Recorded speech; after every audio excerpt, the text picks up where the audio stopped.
Everyone nowadays watches anime. Your teachers, professors, your family, your dog. Okay, hopefully not your dog, but there are tons of people that watch anime nowadays, which means tons of types of anime fans.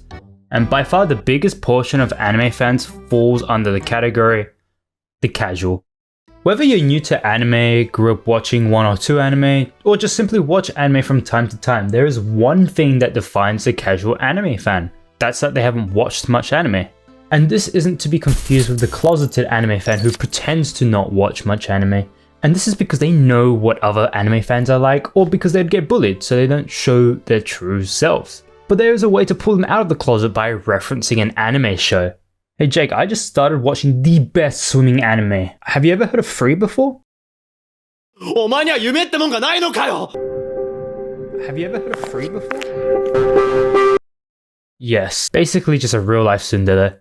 Anyway, the casual typically watch more popular anime, especially ones that target the shonen demographic like Dragon Ball or Naruto.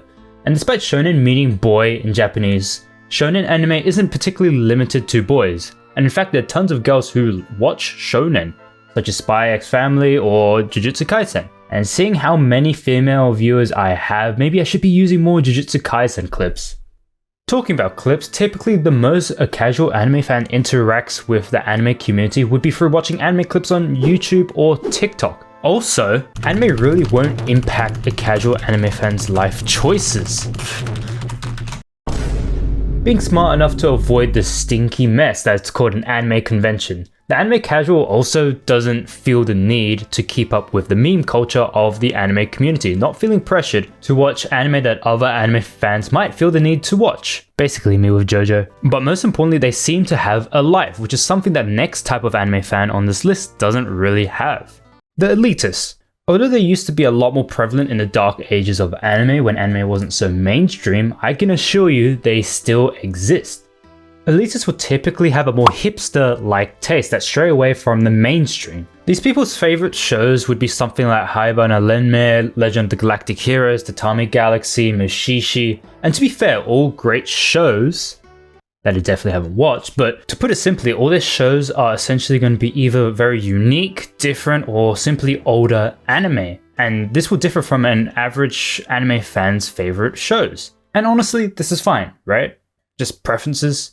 Although if you're purposely avoiding popular stuff, I'd say you're missing out on a lot of the good stuff. But the big difference between someone who just simply likes these shows and elitists is their attitude. If you consider the casual anime to be the prey, the elitist would be considered a predator. The predator, as they try to use their differing tastes to make themselves feel superior to other anime fans, especially newer ones. And to identify an elitist, these are typically some of the stuff that they might say. All anime after the 90s was complete. Anime is in the Anyone who doesn't like Monogatari is a shonen. Why is there no If good the anime average coming score out of anymore? your My Does Anime anyone list is think above a that 4, popular show then your season opinion is overrated? objectively trash. Safe to say, not many people really like them. But remember, it's not the anime that's being watched, but it's the attitude that may come with it that makes someone an elitist. Moving on, the shipper. Sometimes anime just doesn't give you that romantic release that you had in your mind. So you ship your favorite characters with the MC because you really know who Best Girl is. She's right, you know, and that's why she's Best Girl. And maybe outraged about how the MC could be together with such a bitch. And because of this, you could write fanfictions about your own ship and create detailed fan art to satisfy your curious mind. Or just imagine it in your head, because that's just a lot of effort. But all this sounds fine, right? But there's actually a negative reputation that shippers usually have. And where this negative stigma of the crazy shipper typically comes from is a group of anime fans called fujoshi, literally translating to rotten woman. And Japanese tip here, honestly anything that starts with a fu in Japanese is bad. Fuman, fukai, fuko, fubuki, cause she bad. But I'll give you all a very famous example with the infamous Boku no Hero Academia. They would ship Deku and Uraraka, or Deku and Momo, which sounds fine, right? It's normal.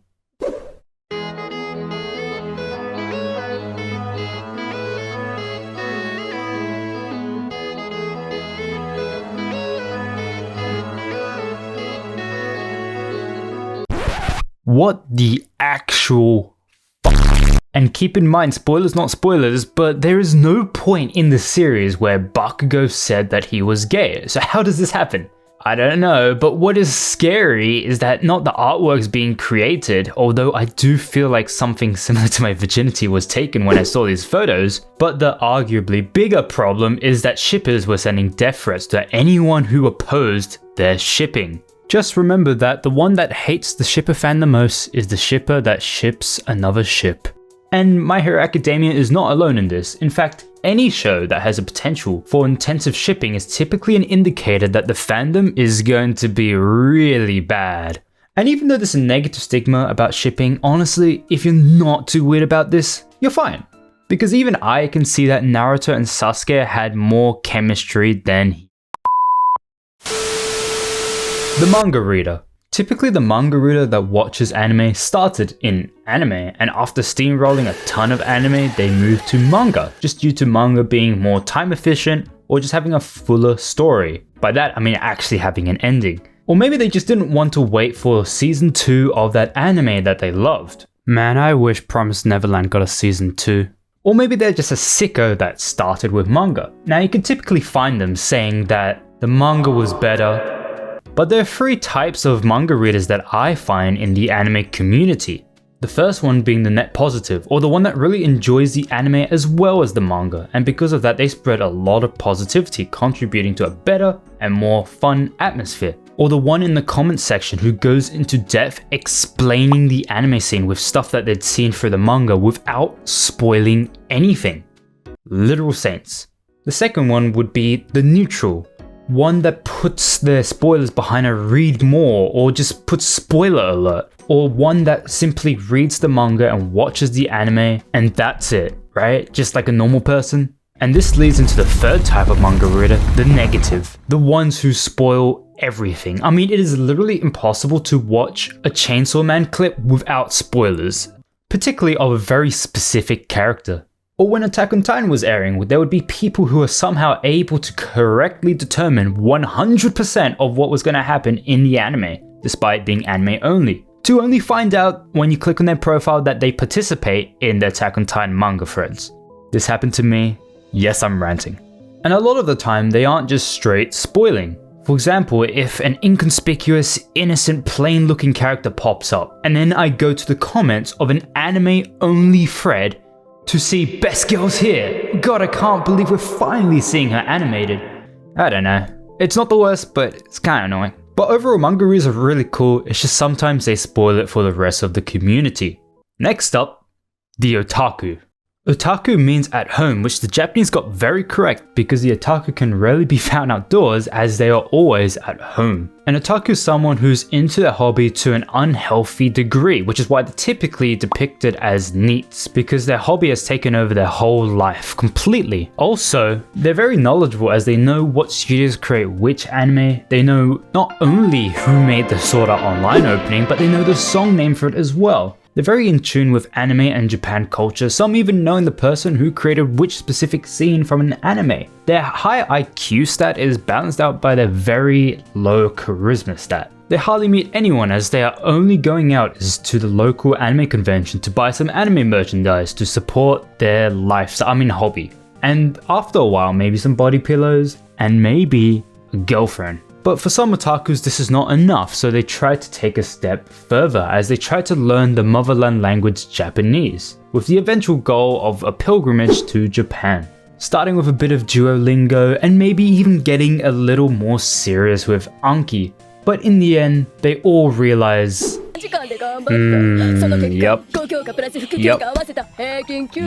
Okay, I'm not doing this shit. And in the end, they all quit at the end because Japanese is hard. But they used very little Japanese that they learned throughout their language learning journey in their daily life. I'm getting dokis right now, but I'm so excited and I'm ready to do my best. Ganbarimasu! Okay, that was pretty bad even for me, but what's even worse is that some otakus may even try to become an anime YouTuber. Absolutely disgusting. Next up, the reviewer. Most anime reviewers have only learnt 5 words in order to carefully review their anime. Starting from the top, you have peak, used for the anime of the highest tier, the masterpieces, reserved for those who are the best in their respective genre. Then you have underrated, which despite what you think aren't used for shows that are actually underrated, but are for shows that you just really like. Anime tip here, if your show isn't a 10 out of 10 on my anime list, then you can call it underrated no matter how highly rated it is. Then following underrated, you have the word overrated, which basically means this show is popular and I did not like it, which is a lot more common than the next word, mid. The most commonly used word to review anime. Didn't like an anime? Mid. Hated an anime? The anime was so mid. Mid nowadays doesn't really mean middle of the pack, as it's used to describe 90% of anime.